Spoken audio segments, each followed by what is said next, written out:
podcast. Hey, Timmy, are you all right? Steady on now, Timmy. Taking better scenes, it's what we're doing. Come and check it out, it's what we're all about. 561 Music! Welcome to 561 Music. My name is Ben. And I am Cornelius Undercarriage. Oh, wow, that was a good one. Right?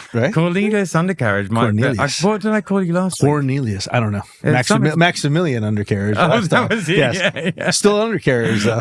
So. I like Cornelius. Yes. All right. So I think that needs to become a thing. You got to think of a hilarious new name every week.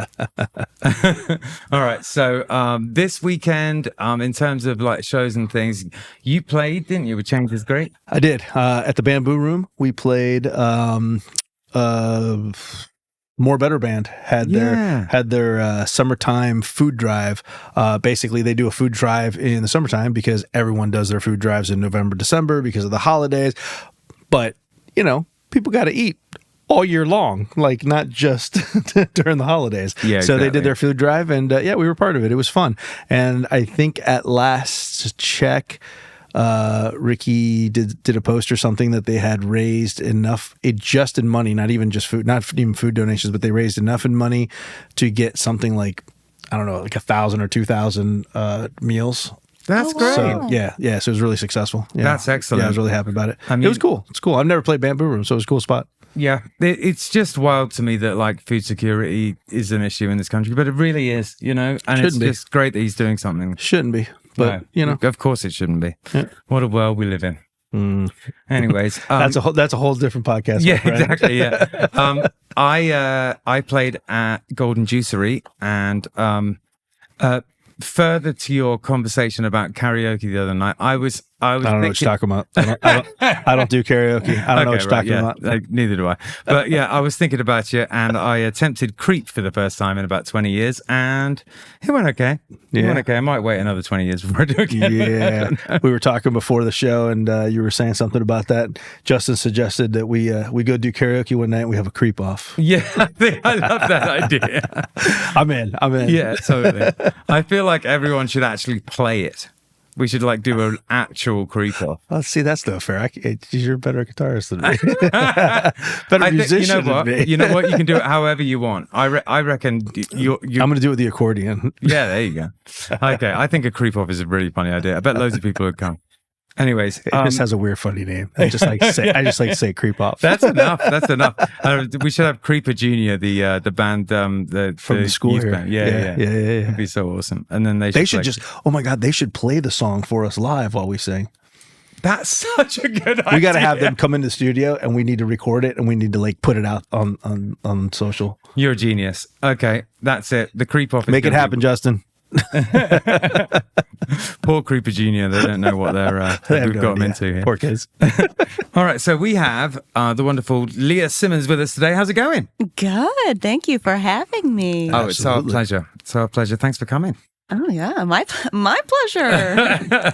So this could go on for like an hour. No, my pleasure. In French, le plaisir est pour moi. There you go. Mon plaisir. So tell us a little bit about yourself, Leah. Where were you born, and what brings you to Florida? I was born in a town called Severna Park, Maryland, between Annapolis and Baltimore. Yeah.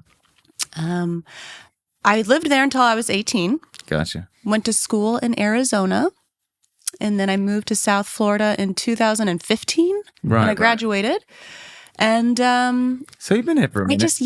I never left. I fell in love, and I got married, and my family ended up down here too, and we're all here, and things are great. That's awesome. So Arizona, you just needed a little bit of moisture in the air. Yeah, no, exactly. For a second, I was like, actually, I'm gonna skedaddle. Actually, what happened is when I was 18, I graduated high school, and my parents were like, we're moving to South Florida. Okay. Y'all can do what you want to me and my siblings. I was like, all right, well, I'll go to school. I don't know what the rest of my siblings are going to do, but two of them ended up down here the 2011, the year I graduated high school, with my parents. And then one of my brothers stayed back in Maryland. I went to Arizona. I came back here. when I graduated, or I came here instead of going back to Maryland. I was like, I'm not going back there. Yeah. Winter, I don't do that now. Yeah, for real. Yeah. You know, it's funny. My wife's situation is very similar, except from Long Island. Like her family all moved to Florida, and then she was living in England at the time. It was prior to me when they first moved down here, but then you know, after that with me, and then and we ended up here primarily because her folks are here too. Yeah. So what do you think? I quite like. You know what? I love Florida. I like it too. Yeah, I do. You know, warts and all, I love it. There was a time when I first moved here that I was like, "Ugh, this is not my forever." I was like, "This is pit stop," you know? Yeah. Wow, that faded quick. I was like, "There's nothing better than this." I mean, I don't know what it is. You know, it's such a weird place, but in such a, I just love I think that you about find your place in the weird place. You have to really dig to find your people and your community, I think. But once you do, it's like, oh, they're here. Yeah, exactly. Oh, I'm home. Yeah. 100%. I was born and raised here, and I probably turned down 5 or 6 jobs over the years, out of the state of Florida, and just for various reasons. But I always wanted to get out. And then it seems like the older I get, the more stuff I get involved in that I can't get out of. Mm-hmm. You're not leaving me, buddy. That's what I'm saying. Like I'm so tied in now to South Florida that like this is it. I'm life sentence, man. Yeah, I'm not leaving. You know what? It's no matter where you live, there's like difficult things and great things, and I just think that there's a lot of great things about here. You know, there really are. You know, hence us doing a podcast about the wonderful local music scene down here. Yes, this is so great. Thank you. Yeah. So, when did you start playing guitar? I started playing guitar when I was 15. Is that the first instrument? It is. And I was self-taught. I bought a guitar poster, and the one, you could buy it like at Guitar Center back in the day, and it was like the huge poster that had all of the guitar chords on it. Yeah. Had it on my wall. Actually, I think it was on the back of my door is where I had it. Close my door, no one could listen, you know? Perfect. And I just learned a couple of songs that I liked. I think the first song I like that comes to mind is "I Thought I Saw Your Face Today" by She and Him. Okay. Which is Zoe Deschanel's project. Yeah. I love her. Yeah, she was a big inspiration for me. And then First Aid Kit, another great band. Yeah. That was another first one I learned. Cool. But then I started singing. You know what? I'm actually taking this all back. Because technically, yes, the guitar was my first instrument that I was given and I learned, but I wanted to be a drummer. Right. Mm-hmm. And of course, my parents were like, "We're not getting that for you, girl. Come on, that's so loud." I'm like, okay, fine. But I had, like the church in my town had a youth band. Yeah. And they were like, "Yeah, you can come play some music." But turns out they already had 2 drummers. They're like, "But you know what we don't have is a singer." I was like, I mean, I think I can sing. I don't know. Yeah. I wasn't looking to sing. I was looking to play the drums. Sure. That's awesome. Then I became a singer. They were like, just try a song. And I sang whatever it was. And they were like, why didn't you tell us sooner that you can sing? No, and you were like, I didn't even know. I didn't even know. Yeah, 100%. That's awesome. Yeah. So that was actually when I was 14. Right. That all happened. And then 15 was like, all right, let's get realistic. How am I going to make music happen? Yeah. Acoustic guitar. Great beginning. Yeah. How do I do it by myself? You know, because... You know, when you're learning, it's not like people want to sit around and listen to you learn or have patience to learn with you. Yeah, maybe. And there's that whole hurdle you have to get over when you're singing and playing guitar of being able to like time the strums and, you know, all that. I feel like that's a big sort of moment when you cross that boundary of just being able to play and sing at the same time. Yeah. You know? It's like I remember when it finally clicked with me, when I was about 14, 15, I was like, the world is my oyster, you know. Yeah. I can't wait till I get to that point. Stop. What do you play?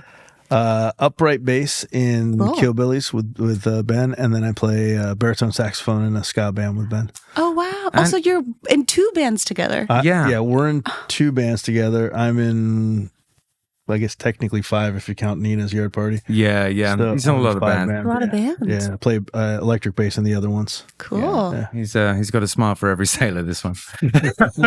True story. But I'm completely lost. Oh yeah, we were talking about learning guitar. So Yes. did you do what like we all did at different points and like go on YouTube and kind of do the YouTube direction?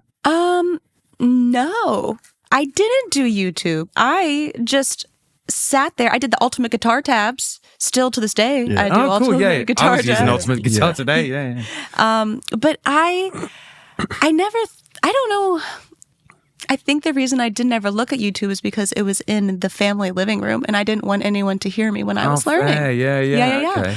I didn't have access to it I didn't have a laptop until I was in college. Yeah. No, that's what, like if I think about the way I first learned guitar, it was a similar situation. I was in my room and I have do you remember that book that was like a thin book like that? It was kind of like so tall and thin. Anyway, I maybe have just been a UK thing, I don't know. But I sat there and learned the chords like that as well. But I learned E and A minor with these two fingers the wrong way around, and I still sometimes do it. Me too, but with the D chord. Right. Yes, right, I'm right. always doing the D really? chord out of, I do the wrong finger position for that. And it's funny because like when it's like that sort of like early on, that's it then. You're going to do like 100%. forever, Yeah. And I'm like, okay, sure, I guess technically it's wrong. Parentheses, quotes, whatever I'm doing, air quotes over here. But it's not. It's like, okay, Right. I'm still playing the chord and it's working for me, and not everyone's hand is the same shape. Or Well, that's the thing. whatever. As long as it's working for you, Exactly. who cares? What Exactly. I tell students is there's a reason why certain things are a certain way, because you can do things quicker that way. Right. But that's not to say that you can't do both. It's like there's nothing specifically wrong with doing something a different way. But like, if you're taking it seriously, then you got to think like, is that actually beneficial to my playing or not? And if Right. it isn't, then it's, But it depends on Definitely. how much that matters in terms of what you're doing. You know what I mean? And it depends like what transitioning chord you're going to play next. Yeah, like, is it going to interfere with what you're trying to play next, or is Right. Yeah. Exactly. it going to be fine? As a sort of guitar teacher at this point, I've been playing guitar for so long, I feel like I could do most chords with just like whatever fingers come to hand.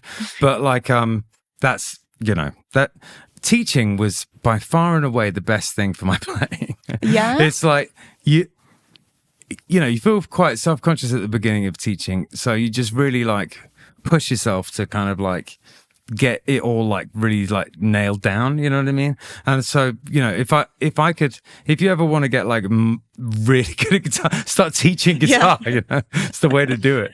It seems a bit like ass backwards, but it works very well. Yeah. I have gotten into a little bit of music theory through the Broward Women's Chorus. I've been singing with them for the last 3 seasons. Really? Yeah. Cool. And I have learned so much. I bet. And because I was self-taught, I was a little frustrated when it came to theory and just was like, I don't know it. I'll never know it. Yeah. And then when I separated it from, I don't need to know theory for guitar. I can know theory just like with the voice and learn it that way. It was a whole different world. Yeah. And then it just creeps into everything. Like, you know what? Like, that's one of the ways that you can very easily viscerally understand theory in a choir. It makes sense because you're singing in the different notes. You can hear it around you. It's physical, and that, and also a keyboard. It's like those two ways. The theory is so much easier. Yeah. It's like the guitar is so opaque when it comes to that stuff. It's so difficult to translate because it makes no. There's no like. It doesn't make any sense. The patterns don't make any sense for theory, on the guitar. It's like when you're looking at it, it's like, how does that, So, yeah, the piano and the voice, that's how I generally kind of try and teach other people theory. So, yeah, that's awesome. Yeah. I'm glad it's sort of like opened that door for you. That's pretty cool. I was super intimidated. And then it was like, I think I can do this. And then like applying it to singing with the chorus. It's like you said, it's a full experience kind of. You hear it. Yeah, you're in it, know. There's nothing like singing, is there? It's just like, it's you, It's great. I love it. So, what kind of music do you do in that choir? I'm just curious. Oh, that one? Okay, so that one's so fun. Well, we do have our holiday season coming up, which is like Christmas carols. There's a few Jewish songs in there as well. Cool. But like in the springtime, this past spring, we did like some ABBA. We do show tunes. Sounds like a lot of fun. It's a lot of fun. I am the youngest person there. Yeah. Our oldest member is 93. Her name is Jen. Wow. She's incredible. I already love it. I'm going to come see a concert. It is so fun. We actually rehearse at the church that I saw your band and Sandman Sleeps for the first time. Wow. That's so fun. Yeah. Oh, this is great. Okay, so let's get back to the business in hand. So your music, can you tell us a little bit about what prompted you to decide to write songs, and what do you find yourself writing about? What prompted me to do it at the beginning? I think I just thought the people who were doing it, like musicians that already existed, looked like they were having a great time. Yeah. And I was like, I think I could probably do that. Yeah, cool. And so I started writing songs, just joke songs with my friends when we were like 15, 16 about like, popcorn and fried chicken or whatever. I think there was a song about our retainer, like, just goofy things to pass the time. This is like before smartphones, Yeah. I'm not sure I can remember. No. Just about. I remember my Nokia. I think that's my earliest memory. The brick. I had that too. Yeah. Anyway. So that's where it all began. But then when I seriously got into songwriting, it wasn't until after college. So I took some time between writing in high school just for fun and doing open mics and stuff.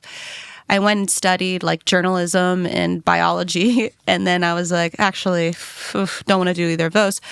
Let's go back to music. Which I didn't study music in college because I was afraid that it was going to take away the joy for me. Right, yeah. And so I was like, that's not going to be a viable career. Like, why even try it? I get it. Hilarious, because look at me now. I know. Like, literally my career. I did a music degree, and like at the time I was like I was thinking like, should I be doing this? I'm so glad I did. In hindsight, I'm like, I would love to have gone back and been like, yes, of course, I love music. But this is so like, fun. It seems like a weird thing to do at the time. I know what you mean. Yeah. It was like, no, I need something that can I'm like, biology, I need to save the world. Like, I don't know. Looking now, I'm like, biology, what would I have done? My wife did a biology. She got a PhD in the end, but she rents boats now. So. Oh, wow. It's like worlds apart. It's wild. Anyway, cool. So started writing songs because it seemed like fun. And then after college, you really got into it. And what do you find yourself writing about? So at the beginning, it was like heartbreak songs. My college boyfriend, we didn't have a good ending, let's just say. Right. And so the first couple of songs were like, definitely sad girl, I would say. And then they turned to, okay, like no one's coming to save you kind of songs. So we got to save ourselves. Yeah. And then they kind of morphed into, you have to choose who you want to be in life. And it's up to you to make those decisions. And I'm like trying to think It's really interesting because I can relate to a lot of this. So it's really a kind of personal exploration, like looking within, kind of like, how am I doing type songs, and like, how do I get through life type songs. Yeah, that's cool. That's what I write about too, pretty much exclusively. Every now and again I manage to write something different. But. Yeah, me too. Usually it's like coming from my point of view, but I guess so I'm recording a new song right now. And I was going to say it's also not from my point of view, but it is actually from my point of view. But it's not about me. Right. It's about the Evergreen Cemetery in Fort Lauderdale. Oh, cool. It's where Leslie Nielsen is buried, the actor. Wow. Yeah. And so my friend Lisa, she and I used to be in a band together. Spirit of Eden was our name. She moved to Colorado. That's the only reason we stopped making music. But she and I used to walk around this graveyard to like during our little jam breaks to like, just get some fresh air. And so we did that at the beginning of a practice. We were like, let's just go do lap in the graveyard and see what comes of it. And then we just wrote that song. Cool. So finally recording it, and it is different than my others, I would say. Interesting. And I'm working with the producer for the first time named Fernie out of Miami, the Shack North in Hialeah. Yeah. Yeah, cool. So I'm going there next week and laying it down, like the first session. And sick. Yeah, very excited. Yeah. Does it go, it's a sunny day, so I'll meet you at the cemetery. It's more like these souls are roaming around endlessly. No, it's like pretty dark. Yeah, no, it's like, here lie my friends. That's the first line. Yeah, it's pretty morbid. Wow. Yeah, I got some darkness about me. I love a cemetery in life. So we have a friend who lives basically in one, don't we? Do you remember when we went to visit Sergio? Yeah. Oh. Do you remember that band Everymen? No. Okay, so there's a fantastic band from down here called Everymen, and now he's in a band called American Dream Survivors. They're really good too. I'm convinced you'd love them. But, you would actually. But yeah, he lives in Gainesville now, and he lives right next to a cemetery. And when I say right next to it, it's like there's no houses around. He basically, it's like the cemetery in his house. Well, he's like the groundskeeper. The property, well, like, the property's like a rectangle, right? But his property is like an L shape. Yeah. And this front corner that's like notched out of his property is a cemetery. Wow. Yeah. And there's like a little fence around it or whatever. And like you walk out into his front yard and you're having your coffee and you're standing at the fence and you're looking at like, Henry from 1846. It's the weirdest thing. Henry. It's really cool, but really weird too. Yeah. No, and that's really, I like the idea of writing about one, but there's so much there. All 100%. these lives, and I go walking around cemeteries when I remember to, because I enjoy it. Me too, and I think there's so many beautiful trees in a lot of the ones down here. Yeah, some cemeteries are not beautiful. Like where I grew up, it would just be like half the year the grass is dead and it's just grass. There's nothing else there. So it's like yellow hay, basically. And you're like, this is the saddest. Like all the trees are dead around it. You come to South Florida cemeteries, it's like really booming. Yeah, for real. There's bird watchers there. Oak trees and banyans and all sorts of really ibis, cool stuff. just, So Southern frolicking. Cemetery, where that Smith song is about, I used to walk past it every day, pretty much. So I just love that. And I'd just be walking along every day, but singing the song a little bit at some point. Because it's quite a long walk. So at some stage during that walk, I would sing a bit. Yeah. I love when a song's about a place that you can visit or go. Like when I'm traveling, I'll look up like, what's the song of is there a song called Tennessee, and let's listen to what they are, and just see. And then if you're visiting a place like you said where the Smiths wrote that song about the cemetery and you're walking by the cemetery, that's amazing. I know, I love it. I have a funny story about it, actually. I don't know if it's funny or sad. It's a bit of both. I was up really, really late that turned into early with some old friends, got super drunk. And then I decided I was going to walk around the cemetery on the way home. At some stage, I blacked out, and then I woke up in the back of a church in a different cemetery that was like miles away. And I've got no idea how I got there. And I mean, I obviously just walked there or something, but I don't remember doing it. And or you didn't walk. I know. And I woke up because the pastor was like waking me up, and I'd fallen asleep in the back of the church, and I was convinced I'd like teleported there or something. It was very strange. I used to drink way too much. Luckily, that's for everyone involved. That's a thing of the past. But yeah, anyways. Cemetery songs. Any other songs of interesting? Origins. I do have a song that I recently wrote that I would love to eventually record. That's the thing. It's like I'm sitting on so many songs, but it's getting them laid down and stuff. That's the hard part. But fortunately, I get to play them live, and that's fun. And it's funny because I play everything acoustic, but when I'm writing and what I hear the full band. Yeah. And so people are like, oh, you look like you're having so much fun up there. I'm like dancing around. I'm like, I'm hearing. You should hear the rest of the band. Yeah, like in my head. Have you ever played with? Have you ever played with a full band? I have played with a full band. So before I was doing solo stuff, actually, okay. In college, I was in 2 bands, but I was not the lead singer of either band. Yeah. And I was just, the first band was a band called Sound Potion. Yeah. And I played the synth and the keyboard and a very, very minimal rhythm guitar whenever the guitarist needed it.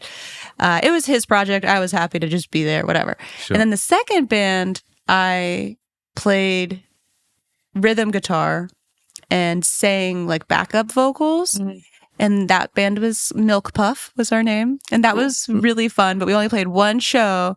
We practiced really, really hard. We wrote original songs and everything, played one show, and then I left Arizona. And I was like, sorry, guys. Great band, just a 3-piece, really good dudes. Milk Puff. And yeah, Milk Puff. I love that name. Our drummer created the name, and I was just like, okay, that's a good one. Yeah, so like I played in bands, and then I did have one show down here that I had a full band playing for Leah Simmons' original stuff. Mm-hmm. But as far as playing with a full band, like, no. Is it something you want to do? I would love to. Yeah. It's challenging, I think, in Fort Lauderdale specifically. Right. I know Miami has a lot of good rehearsal space and like lots of bands and opportunities. West Palm seems to have some good ones too. A lot, yeah. I feel like it's just sort of like, it's got to get the right people wanting to do it. It's that kind of thing is just sort of it. You're a little bit at the mercy of like fate sort of dealing you the right cards. A little bit, you know? Yeah. I've been a part of, like, my friend Lisa that I was saying, our little side project, Spirit of Eden. She's an amazing guitarist and it was so great. But life happened and she moved away and we stopped writing. Yeah. But it's like, you know, you get these gifts and you, in the form of people or collaborators and stuff. And then, you know, they keep going. You can't hold on to it. So that's why, like, I just, you know, one project with this group, great. I got to do a beautiful thing with you. And if I get to do another one with you, amazing. But, you know, the trickiest part is I'm very organized. I'm very reliable. Yeah. I'm like Girl Scouts honor code. Right. I didn't make it past brownies, but I do still hold it very seriously to my heart. And people are not that. People are especially not musicians. Yes, they are not responsible. They're not responsive. It's extremely generally frustrating. reliable. Yeah. Yeah. And getting back to, you know, my previous life as an incredibly heavy drinker, I was one of those people. Now I'm relatively reliable. That's good. Significantly more reliable. Relatively. Yeah, we'll go with that. When you're out playing your gigs, I know you're doing a lot of like the solo stuff. Are you playing?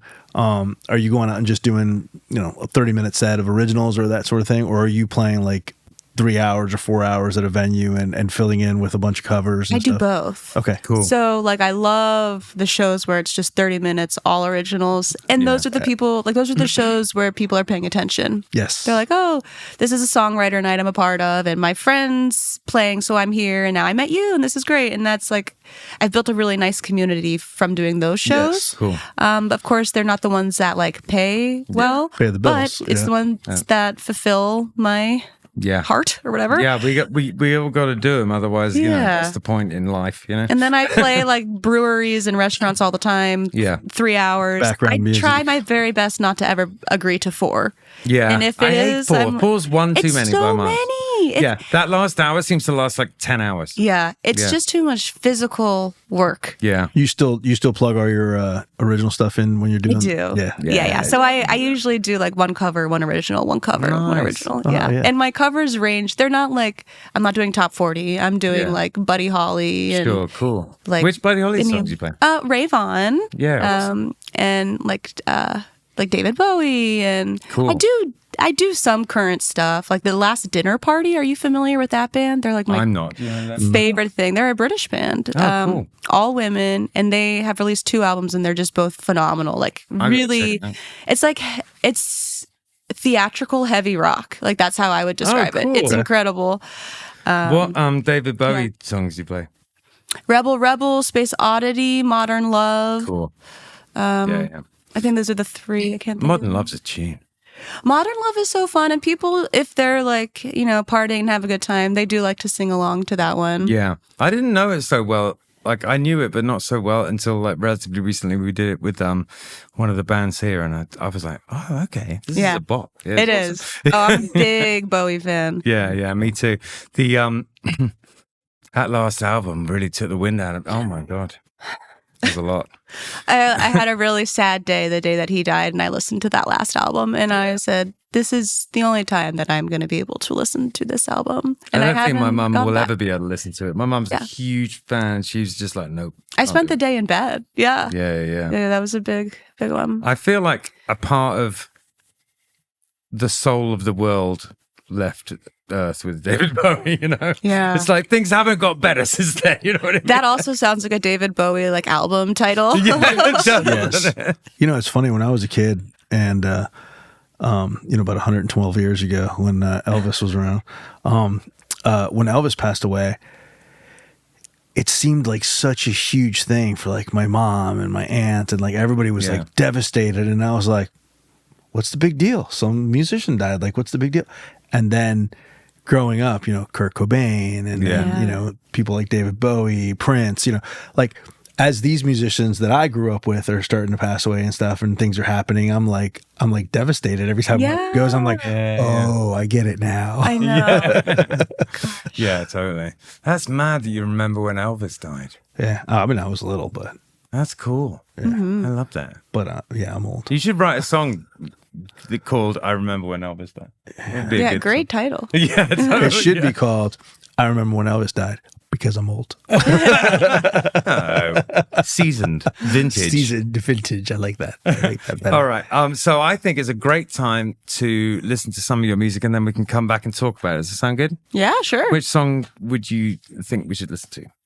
Let's listen to Small Sad Cloud, because I do think it's fun to talk about. Okay. Fantastic.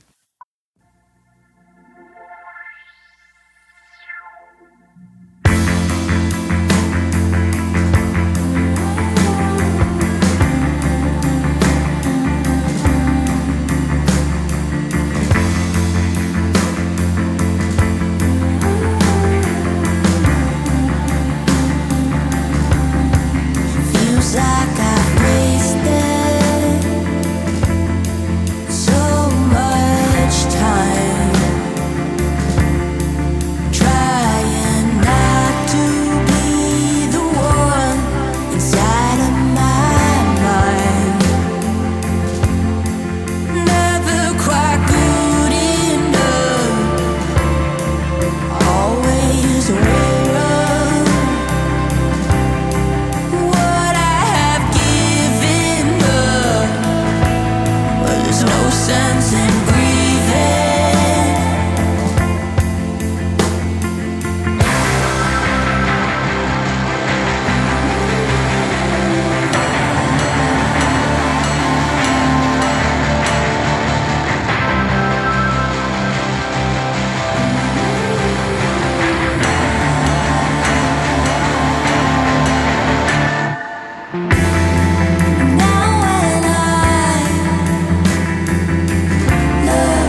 Okay, so we just listened to Small Sad Cloud by Leah Simmons. Before we talk about it, could we just get a little bit of advice from you about people who are getting into the music game? And do you have any kind of words of wisdom for people who are kind of new to music? Wow, yes. Be patient. Give yourself grace.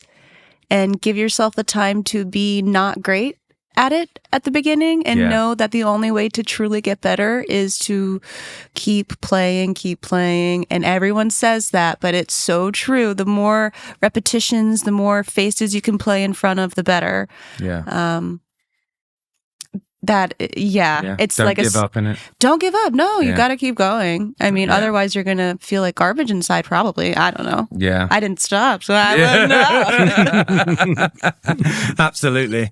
You know, I can't think how many times, you know, I've said this on this podcast, but it's, you know, the last man standing is, you know, it's like if you keep doing music, you're a musician. And as soon as you stop doing it, not anymore. So if you want to be a musician, do music. Just keep doing it. Going. Be active. Yeah. Do it. Totally. And I saw this quote the other day that was so cute. It was like, congratulations on your failure.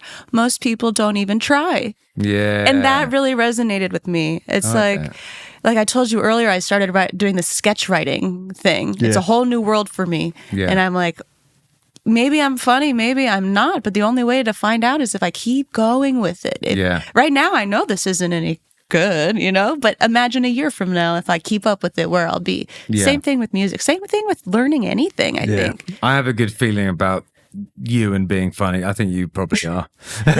You almost definitely are. Yeah. I'm having a great time.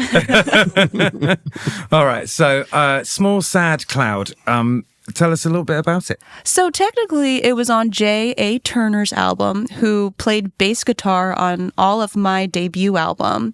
And when I asked him to play again on some singles that I recorded in 2022, he said, sure, I'll do it if you agree to sing one of the songs on my band's album. Cool. I was honored. I was like, heck yeah, I'll do that. And plus, like, musician helping musician, I don't have to pay you. This is amazing. As you know, it can really add up in the studio for sure when you get a full band. So I was so excited to do this. And then we finished up all my stuff, and a couple months had passed, and he sent me the track that he and his band had worked on called Small Sad Cloud, and it was already fully ready to go. All the instruments were there. I think maybe it hadn't been mastered yet because my vocals weren't in it, but like the mix was really good already. And I remember listening to it, and I sent Jay like my first round of lyrics that I wrote, and he was like, you know, I'm not sure if you're getting the song. And I was like a little deflated, but I was like, no, I'm gonna get it. This was just the first thing, you know, like I can do this. And I had my friend Peter Allen, who is from down here. He does a lot of audio engineering stuff in Miami. He came to my house and recorded vocals with me, and he helped me figure out. We kind of just recorded a lot of phrases of the lyrics and then sent different harmonies to the guy who mixed and mastered it in the end. And so he just picked what he liked and layered it and moved the timing and stuff how he liked it. But it was my first time. Structurally, I was saying off camera that something that I find that I love about it is that there's this.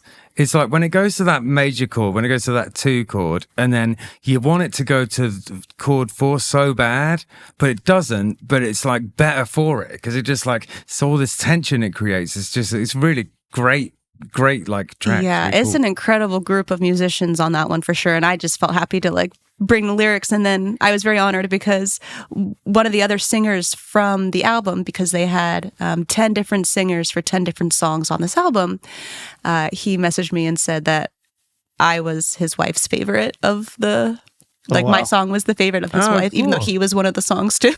And I have to say, awesome. I respect the fact that he pushed you to get it right.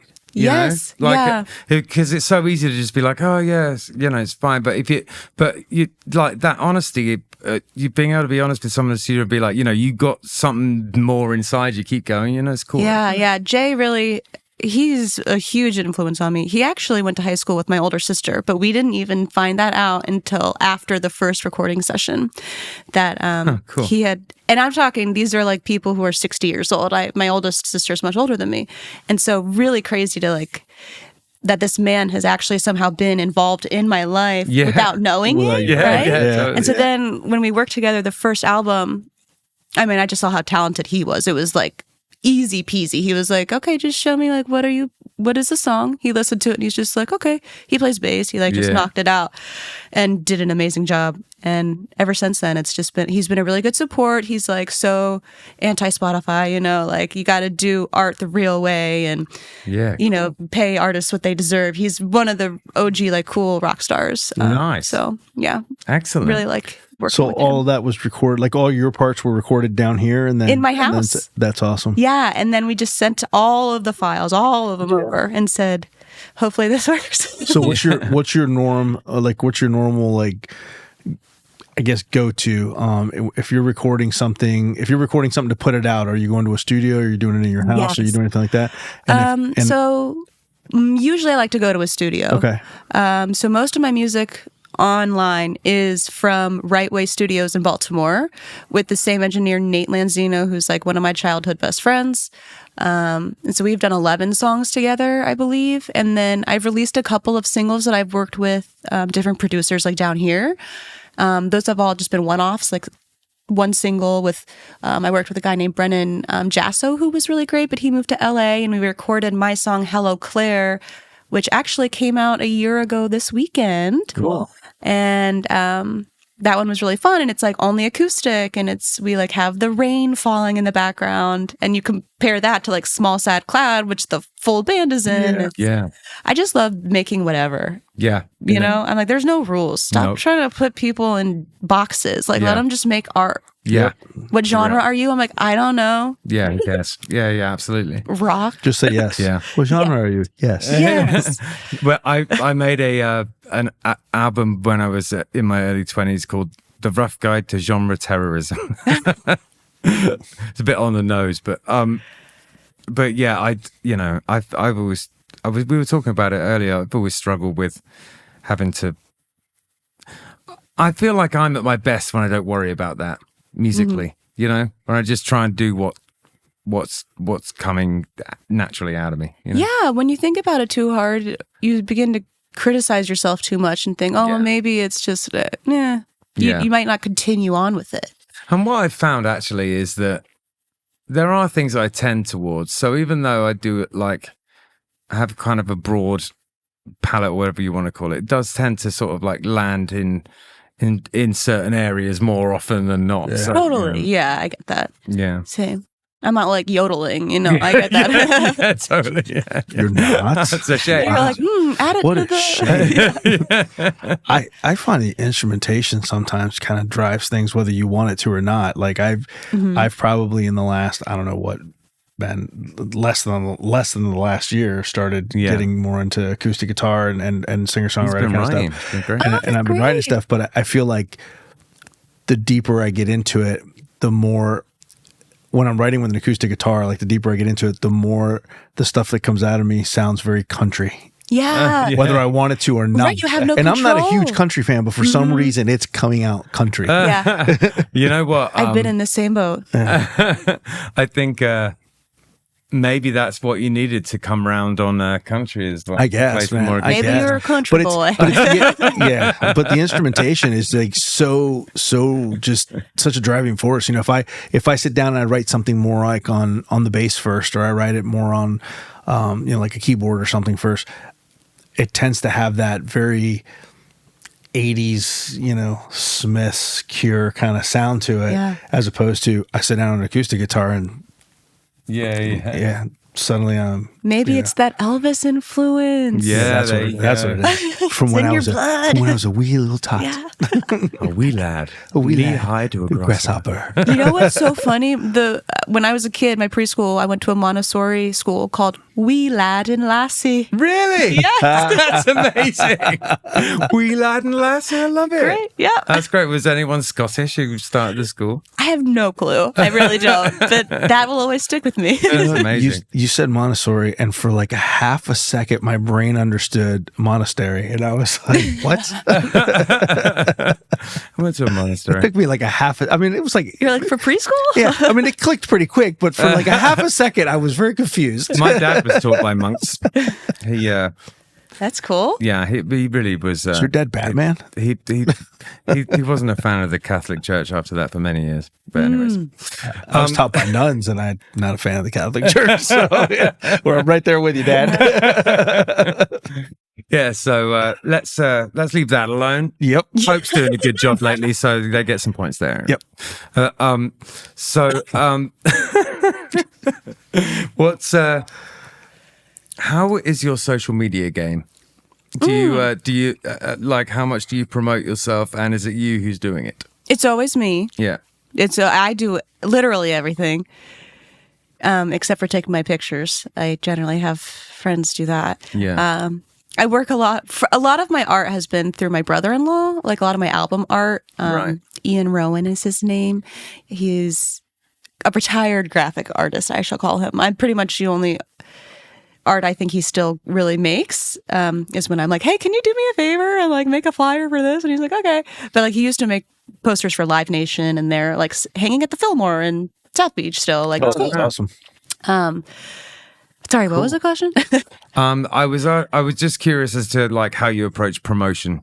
Yes. I make flyers. I don't promote very much. I'm kind of one of those people who is like, look, I'll tell you guys where the place is that I'm going to be. I'll tell you when I'm going to be there. I'll give you a week's notice. Yeah.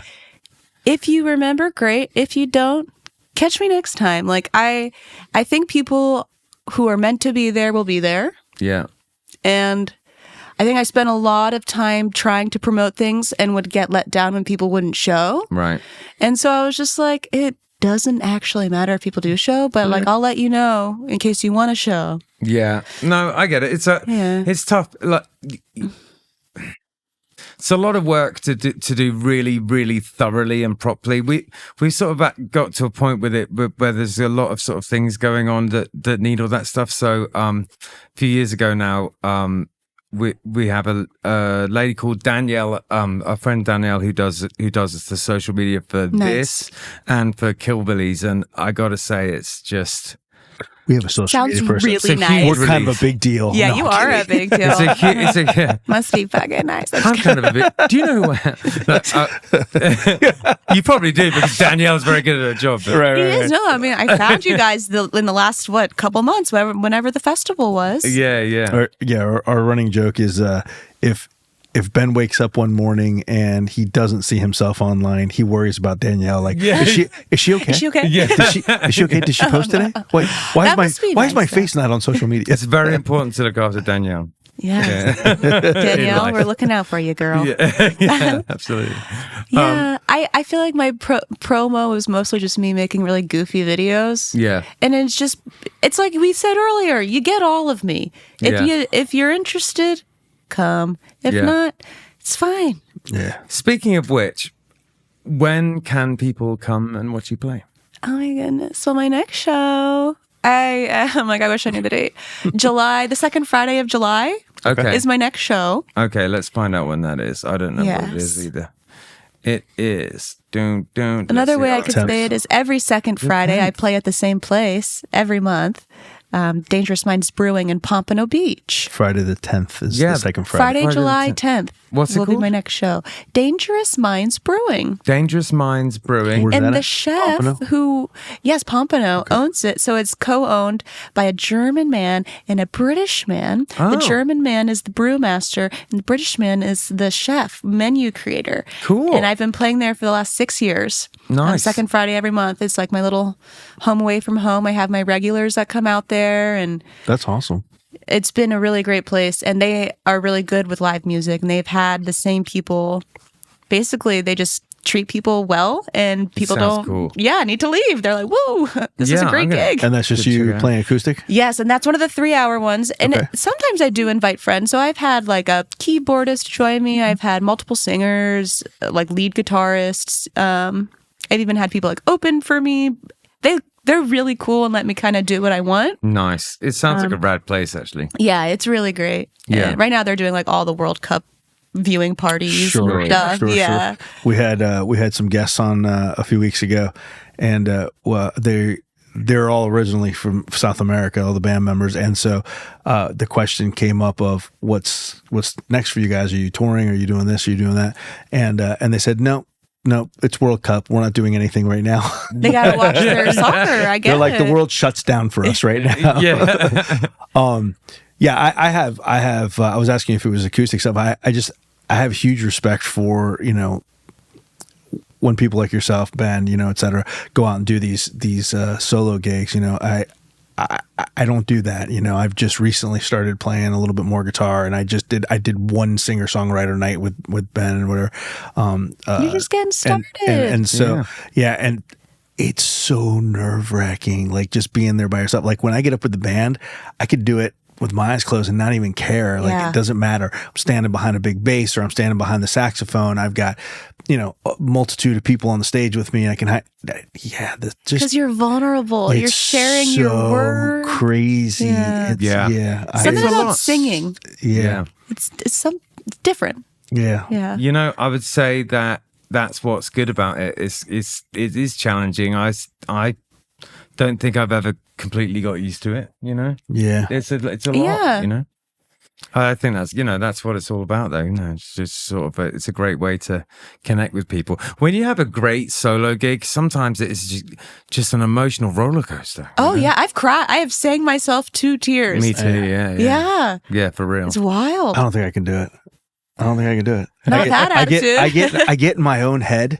And if I see somebody and they're like, I'm like, oh God, they're talking about me. Oh no! See, that's they don't repetition. like my stuff. They don't like how I sing. They don't like it. They don't like how I look. Meanwhile, they're like, do we want pepperoni or mushrooms? Yeah, I know. Right, exactly. Right. Exactly. Yeah, I get in my own head. It's too. I can't do it. I have gotten to the point. I mean, there's been so many like dogs barking, children screaming, drunk people yelling at me. Like I just get the show done. Yeah. You get. Well, I mean, I've been doing it since I was. The last 10 years, I've been seriously doing it. Yeah. Solo wise, at least. And you get a couple hundred shows under your belt. Yeah. You're just like, I know these songs. You get game face after You a could while. literally be like playing with my hair, and I'd be like, yeah, I'm going to hit this note still. Yeah, exactly. That's awesome. You get a lot of requests. Not that many. Okay. And it might be because I am notorious for being like, nah. Yeah, we're like that. We're like that. Yeah, it's like. We don't know it. And maybe if you give me a name, like I said, I have a lot of artists in my catalog, but it's like, if you say Bowie, I can pull out a Bowie song. If you say something like that. Yeah. But if you're like, do you know this one song? I'm like, no, of course not. Yeah, exactly. Right. And it's, it's some people thrive off of that and it's their thing and they just know every single song everyone's going to ask for. But I just, my favorite, it's like, you're never going to be the best you can be if you're trying to kind of blag a song that someone wants to hear. It's the second time you've ever played it. It's just sort of like, let the person do what they can play well. I curate. Yeah, my favorite thing is being at a gig and with Killbillies, and it's very, very bluegrass folk, leaning into the Irish stuff, whatever. And someone will be like, "Can you guys play Green Day?" And Ben will be like, "Do we look like we can play Green Day?" I know, yeah. Unfortunately, I kind of do look like I can play Green Day. Fair. I get that, though. That is such a good point. Being like, there's something to be said for the artists who, spend a couple hours learning the songs and putting together a set list and a show for an experience. And then the artists who are like, yeah, sure, what do you want to hear? Jimmy Buffett again or whatever, and just kind of, sure, you can sound good, like play through the song without stopping maybe, but is your heart really in it? I know, exactly. Yeah. Exactly. I think some people just, so some people I think just want to sing along, that's fair enough. Then other people, I think they just can't handle not being the center of attention. They just need to you know, it has to be about them. Yeah. I think that's part of it, which I understand. But anyway, as a matter of fact, you get a lot of people, like you were saying, like drunk people and stuff. Do you ever get drunk people like asking you to, hey, can I sing? Can I sing? Yeah. Oh gosh, you know Can I what? sing, or can I play your guitar? That's happened like one time. yeah. And it was a lady, and she asked to sing, and I was like, "Can you sing?" And I ultimately decided this is not a good idea because I am hired by this establishment, and I don't know this person.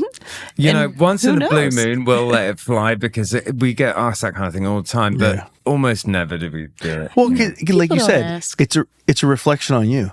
Yeah. So she came up and asked you if she can sing with you. You know that she came up and asked you if she could sing with you. There's 100 people in this establishment that have no idea who you are and have no idea who she is, and might just make the assumption that she's part of your act. And if she's absolutely terrible, suddenly you're absolutely terrible. Yeah. Yeah. Can't have that. No. No. So, I'm going to let you in on something really, really stupid that I was just thinking Amazing. about. Oh, boy. So for some reason, you know, when someone is like a promoter, like a professional promoter, and they refer to venues as like cap, like it's like a 500 cap venue. Oh, yeah. So does that irritate you?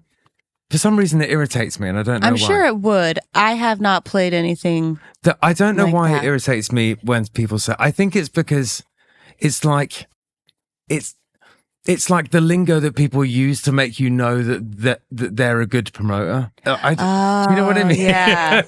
I don't know whether that's my hang up about it or whether that's real. I can't tell. I Anyway. think there's a difference between bands and like booking solo acoustic stuff. That's true. Like people are not generally like looking to promote what That's a I'm fair doing point. as much. Yeah, They're like, yeah. come join our coffee shop, songwriter. You know, and I love it. Background I'm like, music, yeah, more or it's less, great. yeah. You But, know, yeah. I love doing solo acoustic gigs, and I currently only have one regular one. It's kind of gone down. I need to get another couple more that's ticking over because it's great fun. I just played one this weekend, and yeah, it's, you know,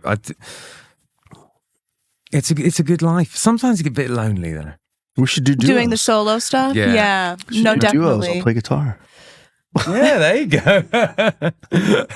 All right. Well, listen, it's been an absolute pleasure. Do you have any music coming out that people need to know about? I do. Well, this fall I will be releasing my song Evergreen, which we talked about earlier, about the cemetery. It'll be right on time for Halloween. Some spooky vibes. Nice. So, yeah. is that? Did you say the date and it just kind of washed over? Is it before Halloween? I have not picked the date because we are recording it starting next week. Okay, yeah, gotcha. It will definitely be before Halloween, though. I'm Okay, just cool. not sure if it'll be end of September, early October, or what. Okay, We'll so do. everyone keep your eyes out for that. Sounds Yes, I will like do it's my gonna be best to great. promote it. 500 cap. Just kidding. Well played. And Now I've scene. said it. You're going to hear people say it all the time, and then you need to get back to me and tell me whether you think people say it as a subtle sort of nod to try and make you impressed by their knowledge of like lingo, promotion lingo, or not, because that's what I think it is. I feel like people are always trying to impress me, and that is quite annoying. Okay. Or not that they're trying to impress me, but perhaps like, whoa, not you guys. Whoa, I'm not what I'm saying. I guess what I mean is like, I feel a little belittled sometimes, like, you know, going into a show and the sound guy being like, do you I see what you mean. know what an input is? And you're just like mansplaining. Yeah, mansplaining, and like Yeah. they know better. And I'm like, Yeah, I I actually see. have my own setup. I'm good. If you want, I Yeah. can plug into the house. I got Yeah. the cables, though. Like, I'm good, you know? Yeah. I guess that's not like people trying to impress me as much as it is like me That just trying to aloofness stand alone. my ground. No, I get it. There's because I think it just comes down to those people's insecurities, though. It's just them trying to show you that they know what they're doing, maybe, or prove to themselves that they know what they're doing. I don't know. He needs my help. Yeah. Job security. Yeah. Job security. Yeah, it's job security. They need to prove that they're needed. Yeah, Yeah. maybe that is it. But I know, like, I notice people doing it once in a blue moon. I feel myself doing it and reel it back in. I have to admit, once. Oh, yeah. Me you know, too. Sure. But I try. I try not to be a dick. As much as I can. I got no dick energy from you tonight, just in case you're wondering, from either of you or Justin. Well, on that wonderful note, you also are not a dick. Thank you. Thank you. And thanks so much for coming. And hopefully you'll come and do our singer-songwriter nights. Yes, I would love to. And thank you Fantastic. so much for having me. This was so fun. Yeah. Thank you. Thank you. Peace. Better scenes, it's what we're doing. Come and check